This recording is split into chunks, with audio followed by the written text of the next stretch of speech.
On June 18, 1967, at the Monterey Pop Festival, Jimi Hendrix knelt on stage, poured lighter fluid over a Fender Stratocaster worth less than $200, and set on fire in front of tens of thousands of people. Just 4 years later, he was dead at 27. The world called it the greatest performance in rock history. But what if that moment wasn't a stunt at all? What was the first sign that a genius was already saying goodbye to himself? In less than 48 months, Jimi Hendrix went from sleeping on friends' couches to redefining what a guitar and a human being on stage could be. By 1968, he was earning more per concert than many bands made in a year, yet he rarely slept, barely ate, and lived in a constant blur of airports, hotel rooms, and expectations he never agreed to carry. Every night, the crowd wanted to fire again. Every night, he felt a little less like himself. Behind the myth, there was a quieter truth most fans never saw. Hendrix hated being called a rock god. He hated repeating himself. He hated that the same sound that made the world scream left him feeling empty once the lights went out. Friends noticed the cracks early. His anxiety, his exhaustion, the way he spoke about music as if it were no longer freedom, but obligation. He wasn't chasing excess. He was trying to silence the noise in his head. By 1969, the pressure was relentless. New albums demanded, tours booked back-to-back, managers pushing him to be louder, wilder, more shocking. Hendrix wanted to slow down, to build something deeper, to disappear into sound rather than explode on command. Instead, he was trapped inside the image of the man who burned a guitar and made history. The world celebrated the legend. The man inside was quietly running out of air. So when a genius realizes that his greatest moment has become his prison, how long can he survive before the music stops being salvation and turns into a warning? Long before the world knew his name, Jimi Hendrix learned what instability felt like. Born in 1942 in Seattle, he entered a home defined by poverty, alcohol, and constant emotional uncertainty. His father struggled to hold himself together. His mother drifted in and out of his life, and by the time Jimi was still a child, she was gone for good. There was no dramatic farewell, no closure, just an absence that quietly rewired how he connected to the world. How does a child learn safety when the ground beneath him never stops moving? As a boy, Jimi rarely spoke about his pain. Instead, he disappeared inward. Teachers described him as distant. Classmates saw him as strange, and neighbors remember a kid who seemed older than his years, but carried himself like someone expecting disappointment. In a household where arguments were loud and love was inconsistent, silence became his shield. Music hadn't arrived yet, but solitude already had. When a child learns early that attention can hurt, where does he go to feel whole?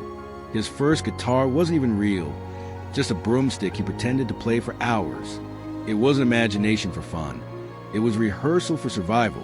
When he finally got his hands on an actual instrument, everything shifted. The guitar didn't judge. It didn't leave. It didn't demand explanations. For Jimi, sound became a language safer than words, a place where emotions could exist without being interrogated. Was it any wonder that music became less of a hobby and more of a lifeline? By his early teens, Hendrix wasn't just learning chords. He was learning how to disappear inside them. He practiced obsessively, not chasing fame, but chasing relief. Every note was a way to regulate a nervous system shaped by chaos. Friends later recalled how he played as if possessed, not flashy yet, but deeply focused, almost trance-like. This wasn't performance. It was escape. And when escape becomes a necessity, what happens when the world starts watching? At 17, Hendrix joined the U.S. Army, hoping structure might fix what childhood had broken. Instead, it exposed how incompatible he was with rigid systems. Discipline suffocated him, authority confused him, and rules felt arbitrary. Music followed him even there, played quietly, defiantly, as if reminding him who he was before uniforms tried to erase him. The Army labeled him unreliable. In reality, he was simply wired differently. If society couldn't hold him, where was he supposed to belong? After leaving the military, Hendrix drifted through the American music circuit, playing behind other artists, sleeping wherever he could, always on the edge of being overlooked. He was talented, unmistakably so, but too unconventional, too expressive, too uncontrollable. Producers told him to tone it down. Band leaders told him to stand still.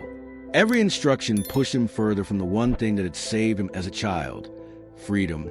How long can a soul survive when its only refuge is constantly restricted? What formed in those years wasn't just a musician, but a fragile psychological foundation. Hendrix learned to attach deeply to sounds, to sensations, to moments, because people had proven unreliable.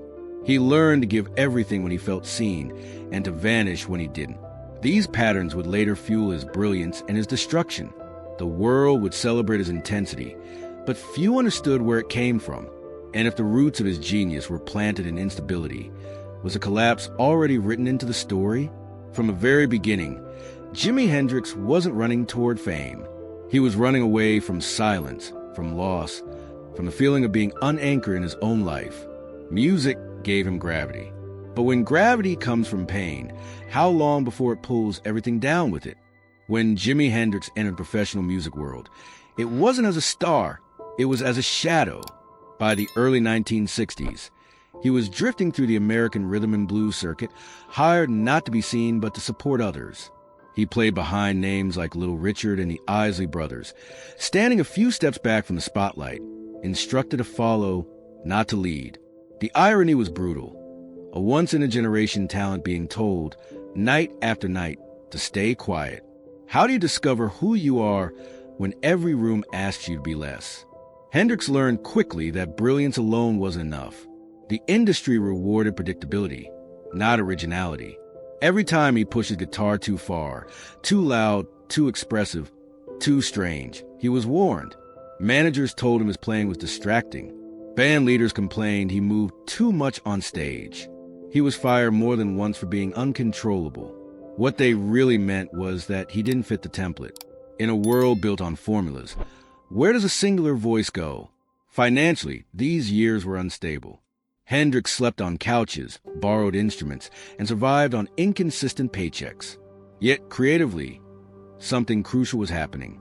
Free from the pressure of fame, he was experimenting, bending notes, feeding back sound, treating the guitar not as an instrument but as an extension of his nervous system. He wasn't trying to impress anyone. He was trying to understand himself. And slowly, painfully, a new language began to form. But if no one is listening, does that language still exist? By 1966, America had made its decision. There was no clear place for him. It was then that fate intervened, not through opportunity, but through escape. Hendrix left for London, a city more open to reinvention, more willing to celebrate what America rejected. Almost overnight, the shift was dramatic. British musicians didn't tell him to tone it down. They watched in disbelief. For the first time, he wasn't a problem to manage. He was a phenomenon to witness. But what happens when validation arrives too suddenly? London didn't just change Hendrix's career. It changed his identity. Surrounded by curiosity instead of control, he exploded creatively. He dressed differently, spoke differently, played as if nothing was holding him back. Within months, he wasn't just accepted, he was mythologized. The same qualities that got him fired in the U.S. were now being praised as revolutionary. Yet beneath the excitement was a familiar tension. If he had to cross an ocean to be understood, did he truly belong anywhere? With recognition came construction. Managers, labels, and media began shaping Jimi Hendrix into something sellable. The wild clothes, the mystique, the onstage chaos, it all became part of the brand. Hendrix went along with it, partly because he needed the opportunity, partly because he didn't yet know how to protect himself. He had found a path, but it wasn't entirely his own. When the world finally sees you, do they see the truth or only what they can market? This was the paradox of his early rise. Hendrix had escaped invisibility, but at the cost of control. He was no longer being told to disappear. Now he was being asked to become larger than life. Interviews, photo shoots, expectations. Each step forward carried a new demand. The freedom he chased as a child was now framed by contracts and schedules. He had broken out of one cage only to discover another. How many transformations can one person survive before something fractures? Still, the music was undeniable. Every performance felt alive, dangerous, unscripted. Hendrix wasn't following a roadmap. He was building one in real time. That authenticity drew people in, even as it drained him. He gave everything because that's how he had always survived, by fully committing or vanishing entirely. The industry interpreted this as passion. In truth, it was vulnerability. And vulnerability, once exposed, rarely goes unexploited. By the time the world began to call him a genius, Hendrix was already exhausted. He had found his path, yes, but it was narrow, fast, and unforgiving. The same intensity that set him apart was now accelerating him toward a future he hadn't chosen. If discovering your true self means losing the ability to slow down, is that freedom or the beginning of another kind of trap? By 1967, the transformation was complete. Jimi Hendrix was no longer an emerging force. He was a standard by which modern rock performance would be measured. Albums flew off shelves, tickets sold out within hours, and critics struggled to invent new language to describe what they were witnessing. Hendrix wasn't just playing music. He was bending time, sound, and expectation into something visceral and uncontrollable. But when the world places a halo on your head, how long before it becomes a weight? The Monterey Pop Festival marked more than a breakthrough. It sealed a myth. The guitar fire wasn't rehearsed marketing. It was impulse, symbolism, release. In one act, Hendrix announced that rules no longer applied. The crowd saw danger and freedom intertwined, and they wanted more. From that night on, every performance was measured against that moment. Every stage expected spectacle. Every audience waited for transcendence. When your peak becomes a requirement instead of a miracle, what happens to the artist underneath? Success arrived fast, and it arrived loudly. Hendrix headlined major festivals, toured relentlessly across continents, and became one of the highest-paid performers of his era. Songs like Purple Haze, Hey Joe, and The Wind Cries Mary didn't just dominate charts. They redefined what popular music could sound like. Studios became laboratories, concerts became rituals, and Hendrix became the conduit. Yet even as his influence expanded, his sense of self quietly narrowed. If the world only loves a version of you that shocks them, where does the rest of you go? Behind the scenes, the cost was escalating. The touring schedule was brutal. Sometimes multiple shows in a single day, city after city, with little rest in between. Interviews blurred together. Hotel rooms lost meaning. Hendrix began to feel less like a person and more like a traveling event. Applause followed him everywhere, but genuine connection didn't. He was surrounded constantly, yet deeply alone. Is isolation more dangerous when it happens in front of millions? Creatively, the pressure was suffocating. Every new album had to outdo the last. Innovation was no longer optional. It was expected. Hendrix obsessed over sound, layering tracks, chasing textures no one else could hear yet. Perfectionism crept in, fueled by fear rather than joy. What once felt like exploration now felt like obligation. The same sensitivity that made him extraordinary also made him vulnerable to collapse. How do you protect a fragile inner world when the outside demands infinite output? The media played its part. Hendrix was portrayed as wild, untamed, almost inhuman. Headlines focused on excess, image, and shock value, rarely on the discipline or emotional cost behind the art. He became a character in a story he didn't write. Fans adored him, but few truly saw him. And the more the myth grew, the harder it became to step outside it. Can you ever reclaim yourself once the legend is more valuable than the truth? Despite the chaos, there were moments of pure alignment, nights when the music flowed effortlessly, when Hendrix seemed at peace inside the sound. Those moments kept him going. They reminded him why he started, why he endured. But they were becoming rarer. Fatigue crept into his hands, doubt into his mind. The halo still shone, but cracks were forming beneath it. And no one wanted to hear about cracks in a god. By the end of this phase, Hendrix stood at the highest point of his career, and the edge of something darker. The world saw a conqueror. He felt like a prisoner of his own brilliance. The peak had arrived, but it demanded everything in return. And when success takes more than it gives, how long before the light turns blinding instead of beautiful? By 1969, the silence inside Jimi Hendrix had become impossible to reach. The noise followed him everywhere. Crowds chanting his name, managers talking numbers, labels demanding deadlines, journalists asking the same questions with different microphones.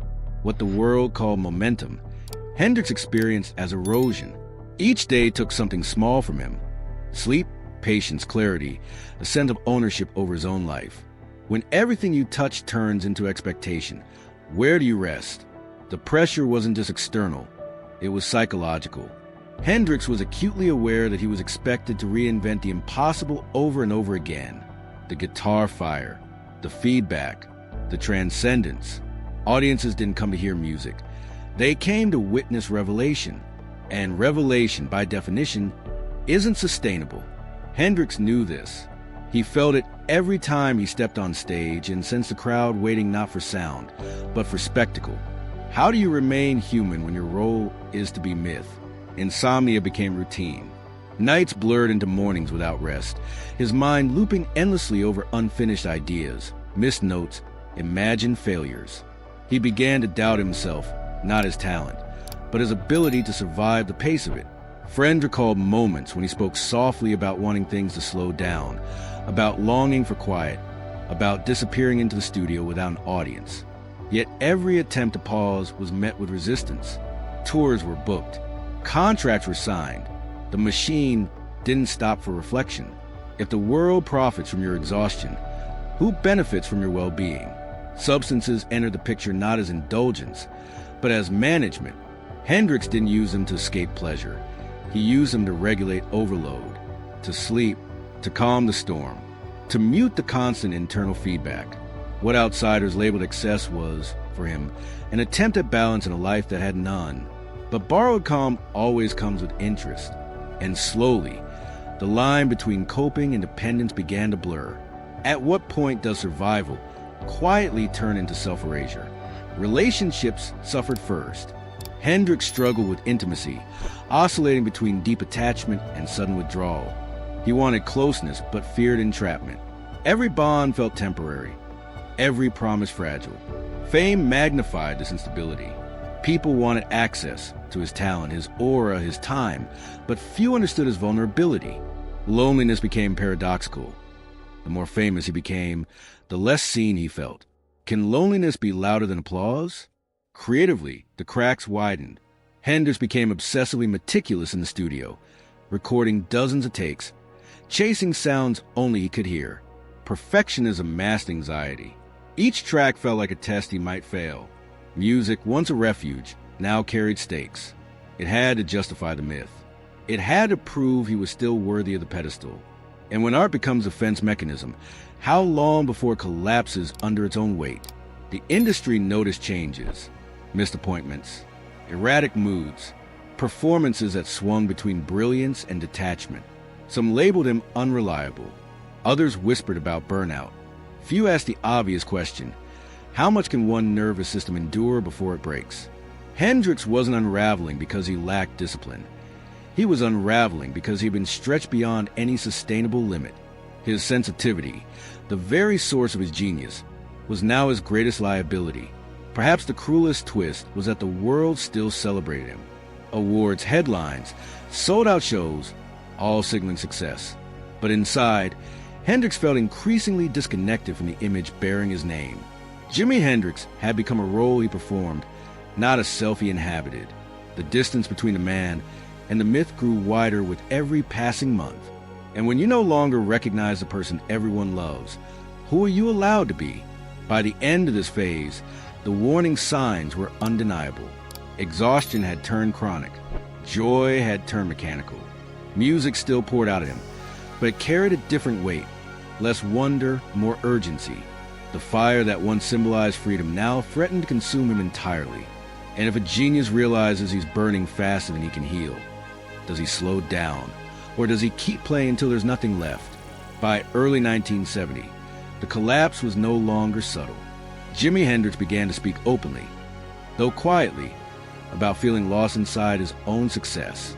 Friends recalled conversations where he questioned whether he was still making music for himself or merely feeding an expectation he no longer recognized as his own. The joy that once surged through his body when he played had been replaced by a sense of duty, almost dread. When passion turns into obligation, how long before the soul rebels? On stage, the contradiction was painful. Some nights, Hendrix was transcendent, unreachable, almost supernatural. Other nights, he appeared distant, distracted, as if watching himself from somewhere far away. Critics noticed the inconsistency. Audiences debated whether he was declining or simply evolving. What few understood was that both could be true at once. Evolution requires space. Hendrix had none. Can growth survive without silence? The weight of representation added another layer. As a black artist in a predominantly white rock world, Hendrix carried expectations he never asked for. He was projected onto, politicized, symbolized. Every choice was scrutinized, every deviation interpreted. He didn't want to be a spokesman or an icon. He wanted to be a musician, yet the world insisted on meaning beyond his control. When identity becomes a battlefield, where does rest exist? Financial and legal tensions intensified the strain. Contracts felt suffocating. Management relationships grew adversarial. Hendrix sensed that decisions were being made around him, not with him. Control slipped further away. He responded the only way he knew how, by retreating inward, by playing longer, harder, louder, hoping the music might still save him. But salvation delayed is not salvation denied. It is often salvation lost. At what point does persistence become self-harm? His health deteriorated. Sleep became fragmented, appetite inconsistent, energy unpredictable. What had once been youthful resilience gave way to chronic fatigue. Hendrix pushed through it anyway, believing that stopping would mean disappearance. For someone whose entire life had been defined by being unseen, the idea of fading terrified him. But what is more dangerous, to vanish from the stage or to vanish from yourself? Emotionally, he oscillated between clarity and despair. There were moments of sharp self-awareness when he articulated exactly what was wrong, the pace, the noise, the lack of agency. And then there were moments of numbness, when everything felt distant and unreal. This psychological whiplash eroded his sense of continuity. Days lost structure. Time lost meaning. When life becomes a series of disconnected moments, how do you plan for a future? The tragedy wasn't a single catastrophic event. It was accumulation, missed chances to pause, ignored warnings, systems that prioritized output over humanity. Hendrix didn't fall apart because he was weak. He fell apart because he was sensitive in a world that rewards endurance over awareness. His genius required protection. Instead, it was exposed. And exposure, sustained long enough, becomes destruction. As the months passed, Hendrix stood at a crossroads he never publicly announced. One path led deeper into a machine that made him famous. The other required stepping away, risking relevance, choosing obscurity over survival. He spoke of wanting to change, to reset, to build something quieter and more honest. But wanting is not the same as being allowed. And when the choice is delayed too long, the body often decides for you. By the time the world sensed something was wrong, the damage was already done. Hendrix was still performing, still recording, still giving. But the cost had exceeded anything he could replenish. The internal collapse was complete, even if the external image remained intact. And when a man continues to give long after he has nothing left, is he in surprise or an inevitability? The darkness didn't arrive suddenly. It arrived patiently, disguised as success, applause, and obligation. And as Hendrix moved forward, exhausted but hopeful, one question lingered beneath every note he played. Could music still be a place of rebirth, or had it become the very force that was slowly pulling him under? In mid-1970, something shifted inside Jimi Hendrix. Not dramatically, not publicly, but decisively. After years of being pulled forward by momentum he didn't control, he began to imagine a different future, one not built around spectacle or exhaustion. For the first time since his rise, Hendrix wasn't thinking about how to go bigger. He was thinking about how to go deeper. But can rebirth begin while the old life is still demanding its dues? The clearest sign of this shift was his obsession with creating a space of his own. The Electric Lady Studios was not just a business move. It was a psychological one. Hendrix wanted autonomy, a place where time slowed down, where experimentation didn't have to justify itself, where music could exist without an audience waiting to be shocked. For someone whose entire career had been defined by being watched, the idea of privacy was radical. Was this his attempt to finally protect a part of himself that fame had left exposed? Inside the studio, a different Hendrix emerged. He worked patiently, layering sounds, chasing mood rather than impact. The music hinted at new directions: funk, soul, jazz, introspection. Less fire, more atmosphere. Those close to him sensed something important happening. He spoke about future albums, about changing the way he toured, about reclaiming control. There was fatigue, yes, but also intention. For the first time in years, he wasn't just reacting, he was choosing. But was there still enough strength left to follow through? Yet the world he was trying to step away from refused to loosen its grip. Obligations lingered. Unfinished tours, contractual pressures, expectations he had trained audiences to hold. Hendrix was caught between two selves: the icon the world demanded and the artist he was trying to become. Transition is fragile even in calm conditions. For Hendrix, it unfolded under relentless pressure. How do you shed a skin when everyone profits from keeping it intact? Physically, the cost of the past years remained. His body didn't recover the way it once had. Rest felt incomplete. Focus came in waves, followed by crashes. Still, he pushed forward, believing that meaning might restore what exhaustion had taken. There's a dangerous hope in that belief. The idea that purpose alone can heal damage already done. How often do artists mistake momentum for recovery? Emotionally, there was a quiet seriousness to him now. Friends described him as reflective, less impulsive, more inward. The bravado that once defined his public image softened. He listened more. He spoke about music as conversation rather than conquest. It was as if he had finally reached maturity. His career never allowed him time to develop. But maturity without rest is a fragile thing. Can wisdom arrive too late to save the body carrying it? This period wasn't a comeback. It was a recalibration. Hendrix wasn't trying to reclaim fame. He was trying to redefine success. Smaller audiences, more control, less noise. These were not the ambitions of someone chasing legacy, but of someone chasing sustainability. The tragedy is not that he lacked vision. It's that the transition required time he no longer had. When change demands patience, and patience demands energy, what happens when energy is gone? There were moments of optimism. New music took shape. Conversations hinted at future collaborations and different touring models. Hendrix seemed aware of what had nearly destroyed him and determined not to repeat it. That awareness matters. It suggests agency, not surrender. And yet, awareness does not undo years of depletion. Healing is not instantaneous. It requires safety, consistency, and rest. Three things his life still struggled to provide. The turning point, then, was real but incomplete. Hendrix stood at the threshold of a rebirth he had finally named. He had identified the problem, envisioned a solution, and taken the first steps toward it. What he couldn't do was escape the gravitational pull of the past fast enough. The old life lingered, heavy and unresolved, pulling at the edges of the new one. And when rebirth is delayed, it often arrives as something else entirely. Still, this moment matters. It reframes the ending. Hendrix was not spiraling blindly toward destruction. He was trying, consciously, deliberately, to survive himself. The attempt at rebirth reveals the deepest truth of his story. He didn't want to burn forever. He wanted to last. And if the desire to change appears only when collapse is near, is that failure or the most human instinct of all? As Hendrix moved forward into the final chapter of his life, the question was no longer whether he could reinvent his music.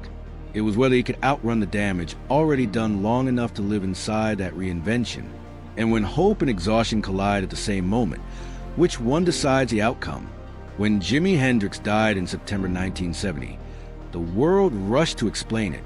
Headlines searched for causes, rumors searched for blame, and mythology filled the silence faster than truth ever could. He was 27, and within hours, his life was no longer his. It became a symbol, a warning, a legend, flattened into a narrative that felt easier consumed than complexity he actually lived. But what happens when a human life is remembered only at the speed of its ending? In the immediate aftermath, grief mixed with confusion. Fans mourned the loss of a genius. The industry mourned the loss of a phenomenon. Few paused to consider what Hendrix himself had been trying to become in his final months. The conversations he was having, the music he was moving toward, the quieter future he was sketching but never allowed to inhabit. Death froze him in the image of intensity. Even though he had been reaching for restraint, his legacy shaped by who we were, or by who the world needed us to remain. The years that followed elevated Hendrix to near mythic status. His influence spread rapidly, crossing genres, generations, and borders. Guitarists studied him like scripture. Producers borrowed his sonic curiosity. Artists saw in him permission to break rules, to blend identities, to treat music as exploration rather than product. His work didn't age. It expanded. What does it mean when someone is gone, yet their presence keeps growing? Perhaps the most profound aspect of Hendrix's legacy is not technical, but emotional. He normalized vulnerability inside power, chaos inside control, sensitivity inside volume. Long before conversations about mental health, burnout, or creative exhaustion entered mainstream discourse, Hendrix embodied all of them, without language, without protection. His life quietly asked questions the culture wasn't ready to answer yet. How do we care for our most gifted individuals without consuming them? Artists like Prince, among many others, didn't just admire Hendrix. They understood him. They recognized the cost of brilliance in a system that rewards output over humanity. The purple aesthetic, the spiritual intensity, the refusal to be boxed in. These weren't coincidences. They were echoes. Hendrix didn't just change how music sounded. He changed how it felt to exist as an artist in public. And feeling, unlike sound, never fades completely. Yet legacy is complicated. For all the inspiration Hendrix left behind, the industry learned slowly, if at all, from his collapse. The cycle repeated with new names, new genres, new stages. Talent discovered, talent accelerated, talent exhausted. Hendrix became the origin point of a pattern that would repeat again and again. Does a legacy still protect us if we refuse to learn from it? Over time, the conversation began to shift. Biographies grew more nuanced. Stories of his gentleness, his introspection, his discomfort with fame emerged. The myth cracked slightly, allowing the man to be seen again. Not as a god, not as a cautionary tale, but as someone who tried to live honestly inside an impossible system. That reframing matters, because it returns dignity to a life that had been oversimplified. Today, Hendrix exists in two parallel forms. One is eternal, the icon, the sound, the fire. The other is fragile, the human being who wanted quiet, control, and time. His true legacy lives in the tension between the two. It reminds us that innovation without care is extraction, and that admiration without protection is not love. Hendrix gave the world new colors. The least we can do is ask what it cost him to paint them. And as his music continues to reach new ears, one question lingers beneath every note, every solo, every burst of feedback. We can still hear his genius. So clearly decades later, why do we struggle so much to hear his need for rest while he was still alive? In the end, Jimi Hendrix wasn't destroyed by excess, scandal, or a lack of discipline. He was undone by something far more familiar and far more uncomfortable to confront. A world that demanded brilliance without pause, transformation without rest, and access without responsibility. His life wasn't a cautionary tale about talent gone wrong. It was a mirror held up to how we consume those who give us something extraordinary. Hendrix didn't fail to survive fame. Fame failed to learn how to coexist with a sensitive human nervous system. He burned brightly not because he wanted to disappear, but because slowing down was never truly offered as an option. The same intensity that changed music forever was treated as an infinite resource, rather than something fragile that needed protection. And when protection never comes, collapse stops being a possibility and becomes a process. What makes a story endure isn't just the sound, the fire, or the mythology. It's the unresolved question he leaves behind. If genius requires vulnerability, and vulnerability requires care, then what responsibility do we carry as witnesses, fans, and industries? Do we celebrate the moment someone burns brightest?